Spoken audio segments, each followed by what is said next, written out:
Wanted to share the framework or the simplification that I've been thinking about for the OOC stuff. So the idea is it breaks down into 5 major tasks that you need to do as an outcome-oriented community creator. The first is to map the member context. So that's their goal, aspirational future moments, little wins and milestones along the way, necessary habits and behaviors, and likely causes of failure, stuff that might throw them off their course. Up here, you've got building your community home. So designing the spaces, the division of spaces, the pinned content, the nudges. The idea here is to incentivize people to take the useful behavior for both them, the other members, and your business through design rather than decree. So this is all about designing the spaces, the notifications, the incentives to support that. The core sort of behavior that you want to see between your members, how you pull the information out of these conversations, or also the kind of heartbeat stuff that you do into a permanent knowledge base, which also acts to reduce noise, because if a question is asked repetitively, that becomes a low value conversation. It's better to pull that out into a knowledge base. And then also containment spaces. For example, in many communities, people are going to want to find excuses to self-promote or to link their own stuff.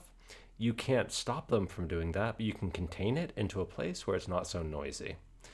The third big category is onboarding, so onboarding guidance. And this is defining the path, saying, hey, I know the path to where you're trying to get to.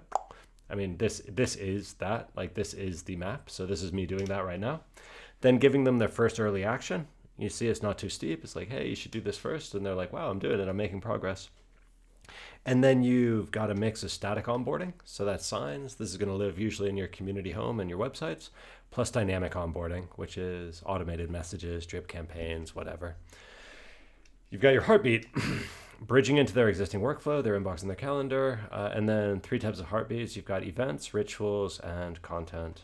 And then within all of those, you're going to try to highlight members who have been successful. Because if someone's not taking the actions themselves, but if they see people like them who are taking the actions and succeeding, that really strengthens belief.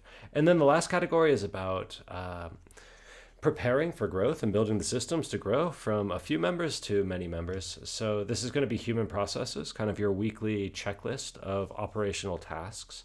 There's virtuous cycles of marketing. This is something Brian's focusing really hard on, which is you're taking the content that's generated through your events, through the conversations that's growing into your knowledge base, and you're kicking that out as external public marketing, so top of funnel stuff, which then brings people in. Parts of it, obviously, you need to be sensitive to people's feeling of privacy. Then you've got optional upsells. So you remember from the video I made, there's these opportunities to offer additional products along the way.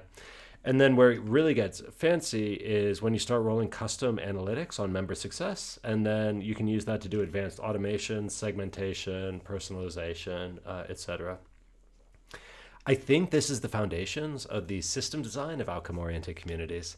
There's obviously other stuff about facilitation and what do you do when you want to go on vacation and no one else is answering the messages. There's like some operational questions, but I think for the underlying system design, this captures the core of it.